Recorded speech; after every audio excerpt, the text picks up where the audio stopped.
Hello, my name is Teacher Jenny, and today I will guide you through our learning path. The learning path is the first thing that you will see in our app.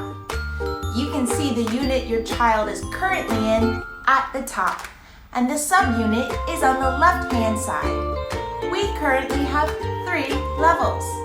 It is important that your child completes each level in order. In each class, your child will learn through games, songs, and develop their speaking skills with our AI buddies.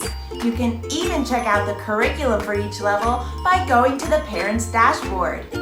In the Parents Dashboard, you will also be able to check on your child's progress by listening to their recordings. You can also set your learning time for each day and limit your child's screen time.